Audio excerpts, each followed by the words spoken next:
Yeah,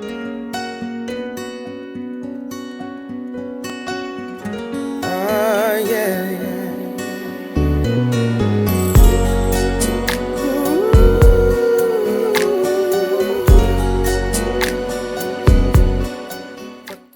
Right? Now, at at some stage in our lives, we're gonna start to ask ourselves questions. We're gonna ask, and those are the questions that matters most. Like when you're asking yourself questions, those soul searching questions. And at some point in your life, you're gonna start asking yourself, why am I here in life? What was I placed here for? What is my purpose? We're gonna be talking about some of those things this morning. Now, one of the first lessons that I discovered, I was just meditating. And one of the first lessons is that nobody in life is neutral. Right? People will give you the perception at some point in time that they are neutral. You ever was in an argument with two friends and this one had one perspective and the other one had a different perspective? And usually in those situations, conflict situations, people just try to buy allegiance to get numbers because there's strength in numbers. So they will try to get you to agree with them against the other person's perspective. And sometimes this is what we just do. We say, well, I ain't picking no side. Right? And the reason why we do that is because we don't want to offend one person over the other. Right? Now, in life, there is no neutral person. Everybody in life has an agenda and a motive. I will say that again. There's no neutral person in life. Everybody has an agenda and a motive. The place that you work, as a matter of fact, this morning I have an agenda. Right? As a pastor, my agenda is to see people come to know God. Right? So when I interact with you, I will interact with you from that bias. Right? When you go to work, your boss have an agenda. Your boyfriend has an agenda. You all know that? Your girlfriend also has an agenda. Your husband and your wife, everybody in life has an agenda. There is no neutral person in the world. The Bible says you cannot serve two masters at the same time. Either you're going to love one or hate the other. In the game of football, there are two sides. Right? There's no neutral person in the game of football. The referee is supposed to be a neutral person, but it is impossible for any human being to be unbiased or to hide their bias. And for the people who play football already, you know that sometimes you're playing a game and the referee real bias. He's showing favoritism to one team over the other team. Right? And you're all on different sides. So you had the ball. Now, the ball this morning represents your faith or your soul or your salvation. What does the ball represent? Your faith, your soul, or your salvation. And the objective of the game is to what? What is the objective? To score goals. Right? Everybody have an objective. And so and when it is that you attain your objective, you celebrate it. So you might be pursuing, as a young man, you might be pursuing an education. And when it is that you achieve that objective, you celebrate. Right? You might be a young lady and you might be pursuing a husband. And when you achieve the objective, you celebrate. You understand? You might be a young man and your objective is you see a smallie and you want to gain the pants. So you start to devise a plan of how it is that you will gain the pants. And when you get through, you celebrate. You say, you call your brethren and you say, boy, a GT boy. Yeah, and because let me be real, all not real. Let me be real. When them men and them get you, right? I ain't talking about nobody here. But we know you're going on the block and you're celebrating. You're letting all your brethren and them know mission accomplished. Because when a man sees a woman, he goes into pursuit mode. Killer instincts kick in. And he's pursuing a goal. When he achieves that goal, he don't goes on the block and he celebrates, well, fellas, you know, I get you. One more stripe on the shoulder. Now, in the game of life, there's a higher goal or a higher objective that in a list of priorities is supposed to supersede all goals and all objectives. And that goal is to make it into heaven. You want your soul, and your faith is important for salvation. Because he said that for those that believe on God, to them gave he power to become the sons of God. Right? And if you believe on me, then you shall receive salvation. So your faith is very important for you receiving salvation and making it to the pearly gates. So we say that as you go along the, right? Down there by the end there. That is heaven. That is the goal this morning. That is the objective that we're trying to meet. Now, it's not going to be easy, guys. You know why it's not going to be easy? Because we have an opponent here, and he wants to take your faith. Right? He wants to distract you from your goal, and he wants to take your salvation from you. Right? So, and ultimately that is taking you to hell. Right? So, you're defending with screening. You're trying to get the ball, screen the ball from him. Don't let him get your ball. You really want a ball? You really want the ball? Alright, stop. Now, I want you all to understand that it's going to take some effort from you as an individual to keep your faith. Let me go back to the beginning. When the enemy tempted Adam and Eve, what he was after was the faith in God. What the enemy wants to get away from you is your faith in God. So he tempted Eve, and he started to cause her to doubt. She started questioning things that she already knew was for certain. Because we just forget that the devil knows the Bible. Right? He was once with God. He was God's right hand man. He knows the Bible from cover to cover. So he would use the word of God and manipulate it in such a way where he would start causing you, if it is that you ain't really solid on where it is that you is, it will start to question where it is that, and you would start losing your faith in God. And once you start losing your faith in God, the enemy already he take your ball. Right? We come down to Jesus now. When it is that Jesus was tempted after he would have fasted 40 days and 40 nights, right? The devil was trying to get him to lose his faith. He was after his faith. And this morning, I am encouraging you all to hold on to your faith. Fight for your faith. You will go to school and they will have these curriculums that have an agenda, right? You will have teachers who are enforcing these curriculums that have an agenda. And that agenda is to cause you to lose faith in God and to believe in humans and humanism and money. And think that, you know what, to make it in this world, all I need is money, women, a house. Or on the flip side for the women, you don't need a man, you just need money. Right? You're an independent woman.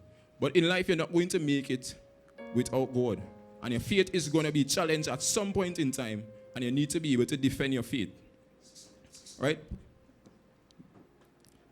When it is that you lose your faith, or I believe, from observation, I realize that some people who have lost their faith are some of the most miserable persons in life. Because they have no hope. Their life has no meaning, they have no significance. Right? And when it is that we lost our, like on the field of play, sometimes you would lose, the opponent might take your ball. You might get tricked.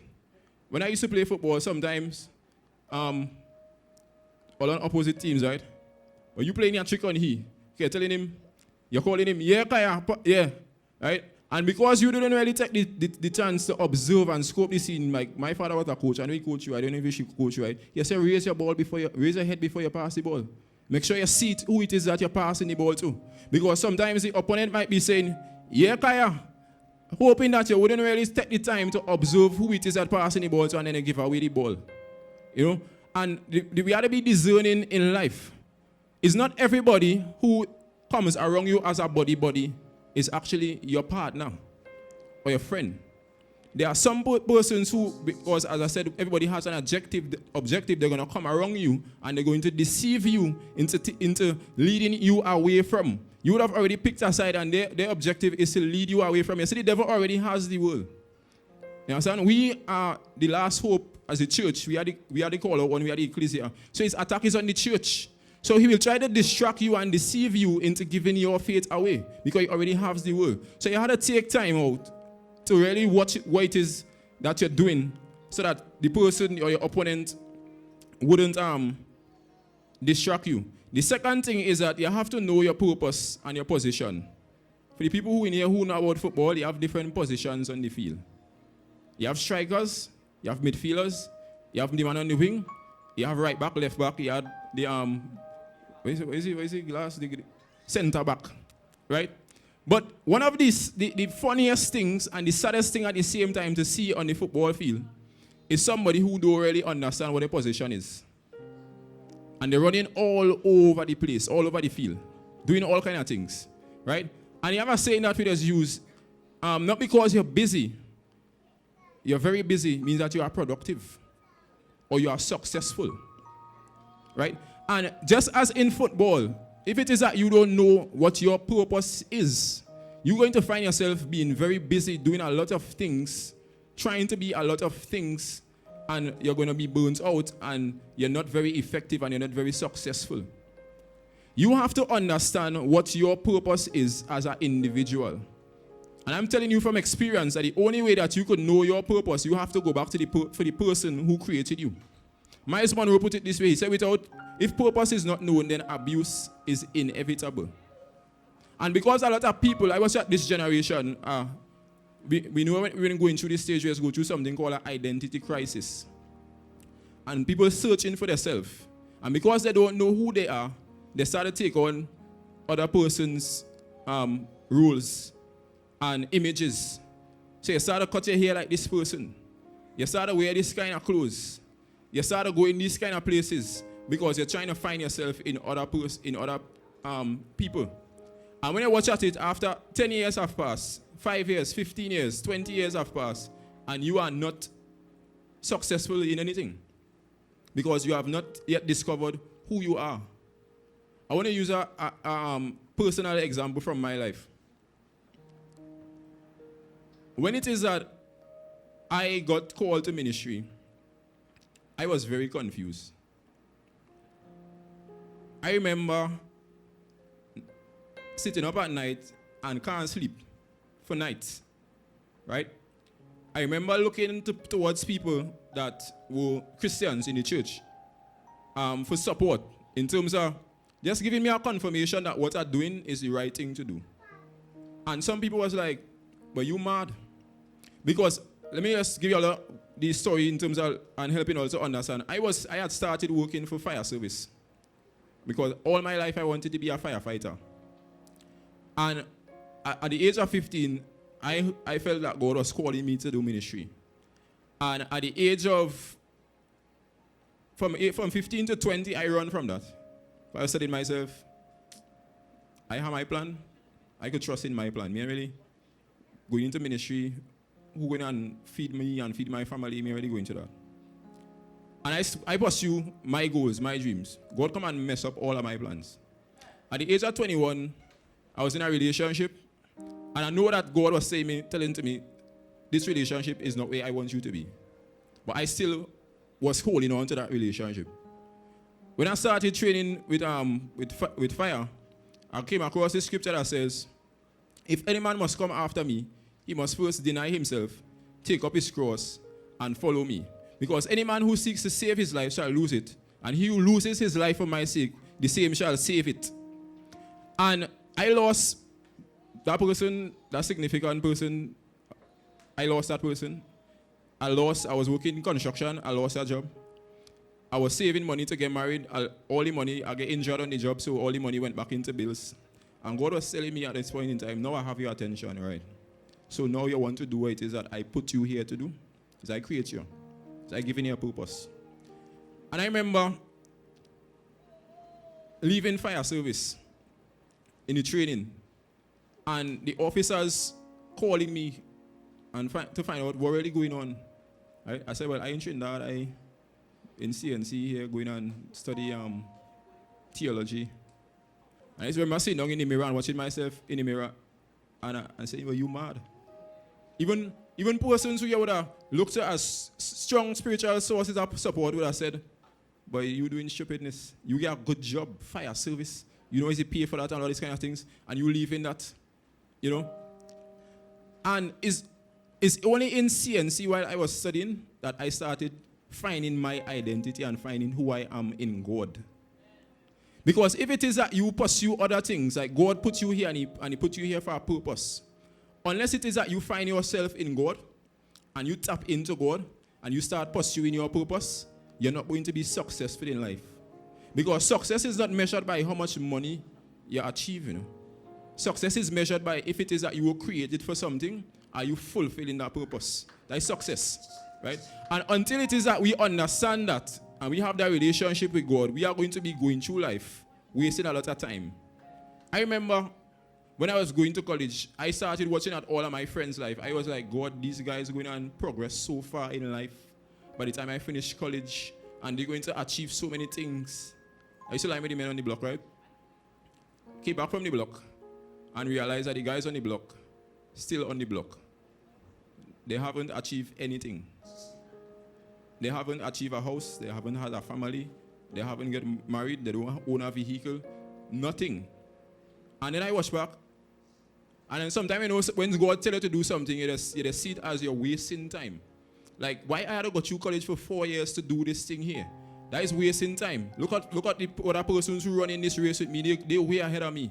But wait is that we don't really realize this as is like a bow and arrow. Sometimes God just be pulling you back, or to you it just seems like a setback, but God actually pulling you back so that when He release you, you will go further.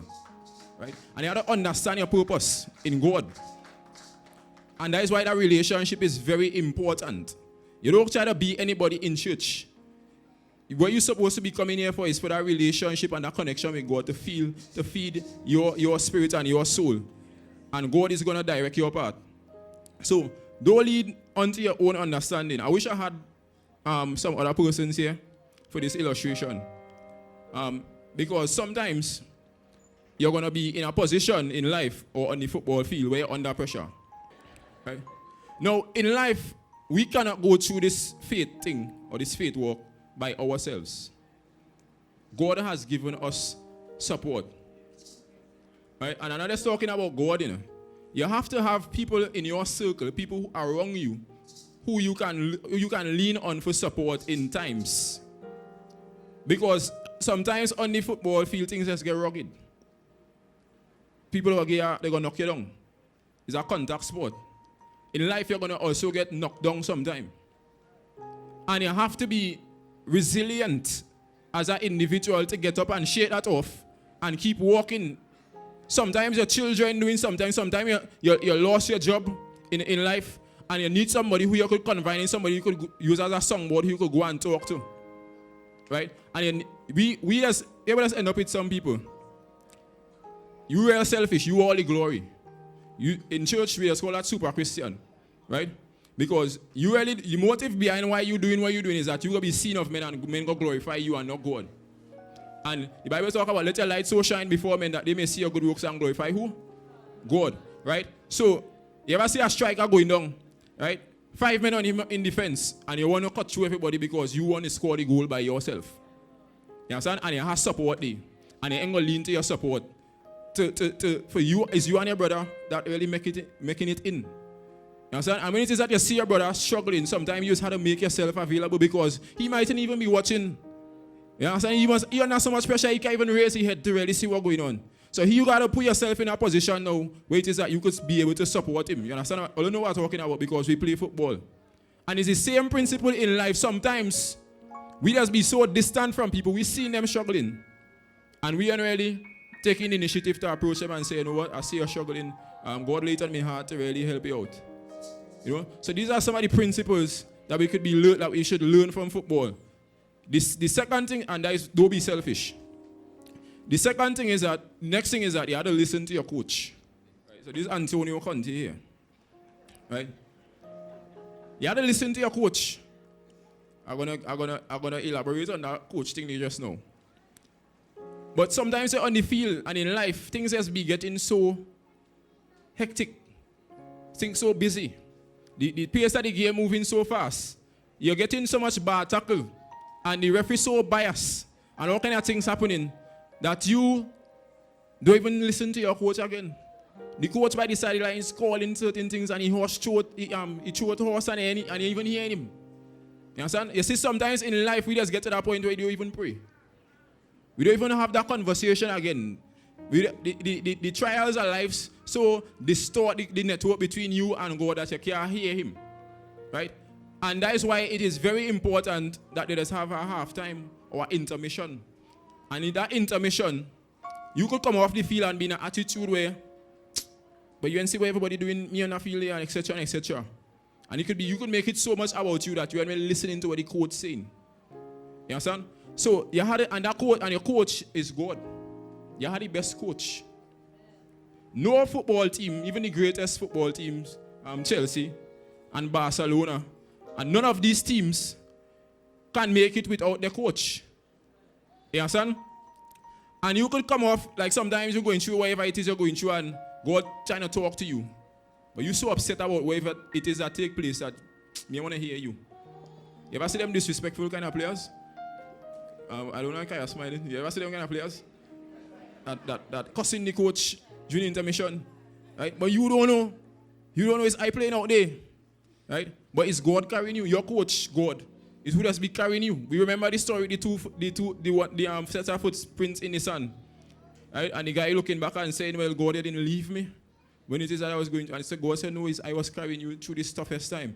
You understand? So you have to be listening to your coach. Spend time to talk to your coach, especially when it is that the match going in this kind of way and it's real busy. You need to listen, be listening to your coach. You could have a seat. Have a seat, Ishmael. Thanks. You're staying here. Stay, Chi. Now, I just sitting down and I thinking about how important a coach is. You know when a team lose, they just fire the coach. They just fire the coach and go and buy a more expensive coach. You understand? And it's you to blame. They're saying it's you. It's you the coach. So, you, Kaya, you playing for this particular type of coach. And you're listening to this particular type of coach. Sometimes we just have the wrong coach. We coach just be some friend. Right? The Bible talks about blessed is the man that walketh not in the counsel of the ungodly. Right? Because the coach is the counselor. Right? No standeth in the way of sinners, nor sitteth in the seat of a scornful. Now the worst place, and the Bible says, blessed means to be happy, it shall be well with you. Right? It shall not be well with you if it is that you are sitting in the seat of a scornful person. Let me tell you what a scornful person is. A scornful person is who went through life and they battered and they had negative experiences. So everything that they have to tell you is something negative. They have a negativity bias. Right? Girl, you don't know all man bad. You go with that man there. Because they probably was hurt. Or they have a negative something in their past. If it is that you listen to that person's advice, your relationship is going to fail. I remember working on the construction side. I know construction culture, if I don't know. Men have nothing positive to say about women. And because as a young youth growing up on the construction side, I was afraid of relationships, you know. These women used to be telling you, boy, you don't know, you come out here now, you're walking, you don't know, you have a man in your house, you know. Right now. You have a man in your house right now. And if rain start to fall and rain enough work, they say, but you don't go home, you don't go home. You might go and see something that you don't want to see. Don't go home. And in your subconscious, you starting to develop a thinking where you can't trust your spouse, you know. So as soon as something happen, you ain't trusting she, you come into some kind of conclusion and start to accuse she and your relationship mash up. Why? Because you listen to somebody who's scornful. It shall not be well with you. You shall not be happy if it is that you walk in the counsel of the ungodly, or if it is that you sit in the seat of a scornful person. So you need to make sure that your coach is not your best friend. You know, my bestie, BFFF. You know? Make sure that your coach is God. Right? And you have to filter these voices when you're hearing certain voices that not even you're not reflecting or it contrasting with what it is that your coach saying. You have to block out them voices and just forget about that and do exactly what it is that your coach saying to you to do. Right? Yeah, thanks, Shay. You could have a seat. the game of football is 90 minutes. 90 minutes, right? And no matter how hard that game may seem, always remember there's going to come a point in time where the 90 minutes is going to reach and the whistle is going to blow off and the match is going to come to an end. And your objective always remains the same.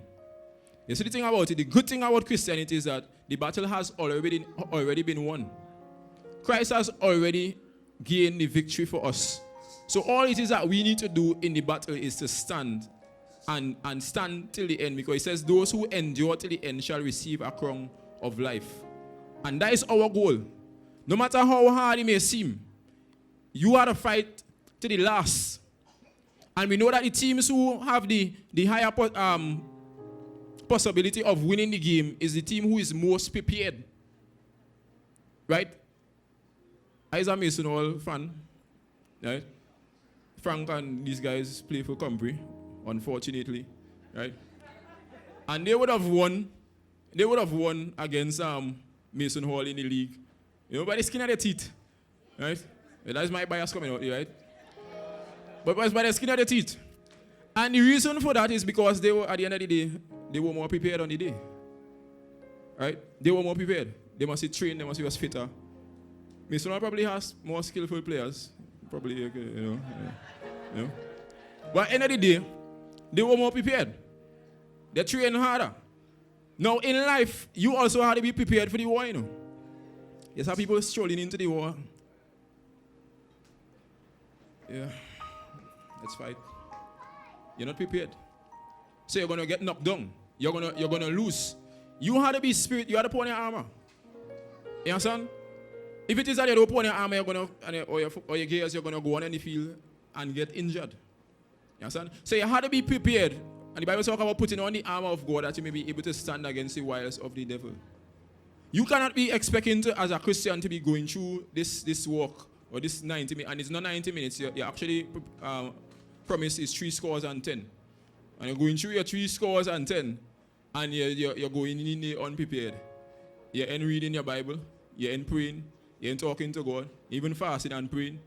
All you're just doing is listening to a set of alkaline and who the elders and them just listen to? Give me I really don't know. Right? Well, let me stick to what I know. You're listening to alkaline and vibes cartel and all kind of thing. And you're weakening yourself spiritually. And then you want to go in the fight. You want to go in the war and perform. You ain't going to perform. You ain't going to get you. Right? Yeah, I heard this analogy once. This guy, he used to fight. He used to put pit bulls to fight. You could have a seat, thanks. Give him a round of applause. He used to put pit bulls to fight. He had the two dogs. He had a black dog and a white dog. And on the day, he would bet on one dog. And the dog that he bets on would always win. And somebody they started to observe what was going on. So they asked him, they said, how you know which dog does win? Or which dog is going to win? Because I see you betting on this dog here. Today you're going to bet on this white dog and the white dog win. Tomorrow you're going to bet on the black dog and the black dog win. So how it is that you just know which dog to bet on? He said, it's simple. He said, the dog that I want to win on the particular week or given night, I feed them. And the next dog, I starve it. You understand? So if it is that you really want to be victorious in this Christian life, you have to eat. And the Bible says it's not by bread alone, but by every word that proceeds out of the mouth of God that man should live. So as you go through your spiritual life, you have to eat. You have to be spending time in the word of God.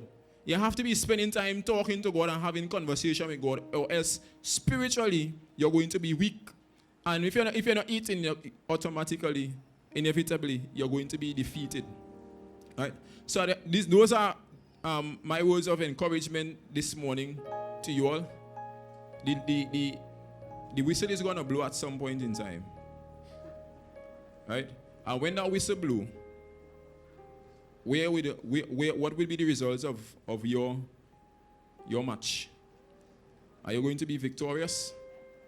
Or are you going to be defeated this morning? Pick a side and stick to that side. You remember, you can't be neutral. There is no neutral in the game. You have to be on one side.